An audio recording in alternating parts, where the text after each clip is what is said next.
Slab City est une ville hors du temps et des tracas de la vie quotidienne, située dans le sud de la Californie, dans le désert, à Sonora. Slab City est une communauté qui habite toutes sortes de marginaux, souhaitant se mettre en retrait de la société. Elle propose une vie alternative, perdue au fin fond du désert californien. Dans les années 40, durant la Seconde Guerre mondiale, le corps des Marines des États-Unis y avait établi une base, dotée de tout le matériel adéquat pour y séjourner. Des routes, de l'eau potable et des bâtiments de béton. Elle fut utilisée 3 ans durant la guerre. Le lieu a ensuite été démantelé en 1956, ne laissant que quelques vestiges de béton derrière lui. Slab City a tout d'abord accueilli des vétérans, puis des vagabonds. Ces derniers se désignent comme les Slabbies, les habitants de Slab City. Et les touristes, eux, sont surnommés les Normies, les normaux, les gens normaux classiques. Le terrain a été délaissé par l'État de Californie, qui estimait ne plus en avoir l'utilité. La popularité de cette ville a été boostée par un article de magazine publié en 1984, poussant le nombre de caravanes, donc des personnes qui habitent sur place, de 700 à 2000. Leonard Knight a créé The Salvation Mountain, qu'il a passé 30 ans à construire, dormant dans sa camionnette, sans eau ni électricité. Salvation Mountain was built large to spread love across the desert. The Salvation Mountain, soit la montagne du salut, est une sculpture de 15 mètres de haut, appartenant à l'art brut et naïf, dont la construction a débuté en 1984 et s'est achevée en 2011.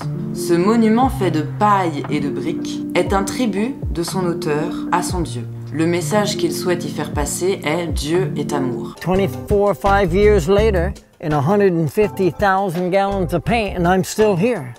Leonard Knight naît en 1939 dans le Vermont, dans une famille nombreuse où chacun met la main à la pâte pour aider au travail de la ferme. Plus tard, il est enrôlé dans la guerre de Corée en tant que militaire. À la fin de la guerre, il retourne chez lui dans le Vermont et se met à peindre des carrosseries de voitures. À ce moment-là, il travaille justement dans un garage et en vend. On peut ici y voir un premier attrait pour la peinture, la customisation. En 1967, il visite sa sœur, qui, elle, lui parle sans cesse de sa foi, car elle est très croyante. Léonard n'y était pas très réceptif, au contraire, il essayait plutôt d'échapper à ses sermons. Mais une fois seul, de nulle part, il se mit lui-même à réciter des versets de la Bible, et finit alors par accepter Dieu dans sa vie. Fort de cette nouvelle expérience, il voulut alors propager sa bonne parole au plus grand nombre. Mais il ne savait pas encore quelle méthode employer pour être le plus efficace. Il eut une révélation lorsqu'il vit pour la première fois une montgolfière voler de ses yeux. Il se mit alors en tête d'en fabriquer une avec les moyens du bord. Il se met alors à récupérer des matériaux et à faire un max de petits jobs pour récolter de l'argent pour sa montgolfière. Après des années de couture, il la réalise enfin. Dessus, un patchwork de lettres rouges écrit la phrase « God is love », Dieu est amour. Malheureusement, cette montgolfière devint trop lourde et impossible à gonfler et à faire voler. Lors d'un voyage dans le sud de la Californie, il tombe sur la ville de Slab City.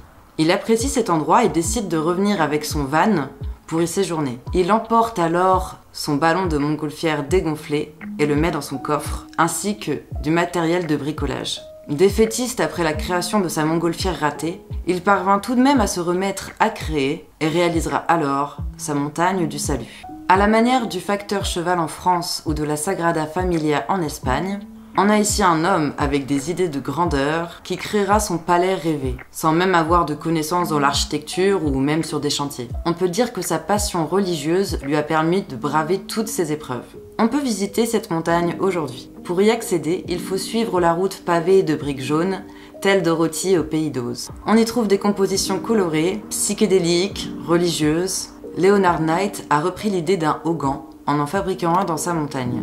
Un hogan est une maison traditionnelle utilisée pour les jeunes mariés chez les Indiens Navaros. À l'intérieur de celui-ci, on peut y trouver des cadres disposés comme dans un musée, présentant des photos, des versets religieux ou encore des plaques honorifiques.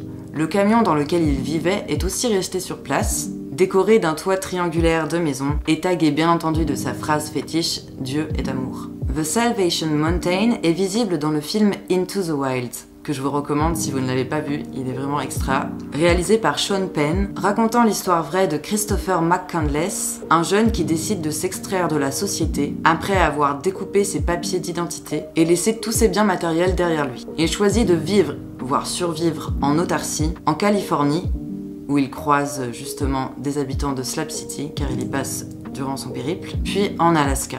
Alors je vais vous spoiler la fin du film, donc si vous ne voulez pas l'entendre, je vous invite à revenir dans 2 minutes. En Alaska, il vivait dans un bus abandonné et tenait un journal de bord, ce qui a permis de connaître le fil de son histoire lorsqu'il a été retrouvé mort, seul dans son bus. Il est donc décédé en mangeant une plante toxique, et comme il était seul au milieu de l'Alaska, personne n'a pu lui venir en aide. À un moment dans le film, on le voit essayer de passer une rivière pour rejoindre des contrées plus peuplées, mais la rivière est en crue, donc il ne peut pas et reste dans son bus où il mourra plus tard. On peut voir une forme d'appropriation culturelle de Leonard Knight par rapport à la montagne du Salut, alors qu'il recrée un Hogan des Indiens Navaros, notamment lorsqu'on sait qu'ils se trouvaient alors sur leurs anciennes terres, dérobées par les colons blancs. Ceux-ci leur ayant justement imposé leur religion chrétienne. Et la montagne du Salut est une montagne faite pour Dieu, pour le christianisme, pour propager cette bonne parole.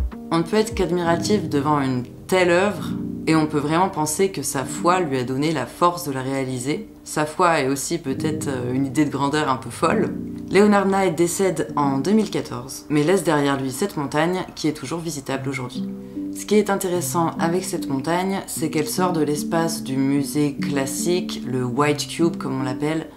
Si vous n'avez pas trop idée de ce que c'est, le White Cube, donc le cube blanc, c'est cette galerie d'exposition aseptisée, aux murs blancs sur lesquels on va accrocher des œuvres qui, elles, vont ressortir, et le lieu ne sert vraiment que de socle, il ne fait pas partie de l'exposition. Ici, on a l'idée d'une communauté excentrée qui vit, alors j'allais dire en autosuffisance, mais bon, ils n'ont pas vraiment d'eau, pas vraiment d'électricité, donc c'est pas vraiment de l'autosuffisance, mais qui vivent en tout cas d'eux-mêmes, et une œuvre La Montagne qui s'inscrit vraiment dans son environnement et qui n'aurait pas pu exister ailleurs. Sans Slab City, sans le désert, elle n'aurait pas existé. Et on y voit le lien historique et culturel de l'appropriation des terres par les Blancs, mais en même temps d'un lieu qui n'a pas été capitalisé et absorbé par la société, sur lequel on n'a pas construit d'infrastructures servant à faire de l'argent, puisque cela reste une communauté autonome, et c'est le désert, donc ce n'était pas vraiment possible de faire des chantiers sur cette partie-là de la Californie. Je vous ai choisi cet exemple parce que j'adore cette idée de Slab City, j'aimerais vraiment m'y rendre un jour et y vivre quelques temps. Je me vois très bien venir en van et passer 1 an, par exemple, là-bas à peindre, faire des sculptures, bricoler des choses.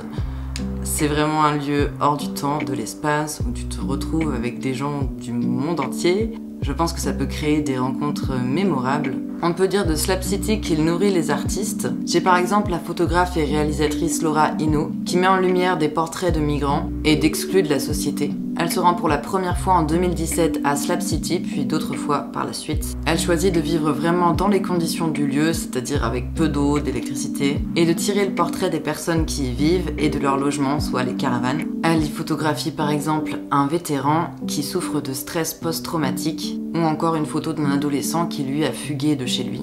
Des portraits forts qui font réfléchir sur les conditions de vie de ces individus et sur leur abandon par la société. Je cite Laura Hinault. En me concentrant sur des populations isolées, en situation migratoire ou de survie, j'explore la dimension créatrice des résistances qui s'y révèlent. On dit de ce no man's land qu'il est si loin de la société que les lois de la Californie ne s'y appliquent pas, car les autorités n'iraient pas se rendre au fin fond du désert pour intervenir suite à quoi que ce soit. Bon, c'était une petite vidéo assez rapide, je pense qu'elle le sera en tout cas, pour vous parler de cette montagne du salut et de Slab City, qui est un environnement très intéressant, j'aimerais vraiment m'y rendre.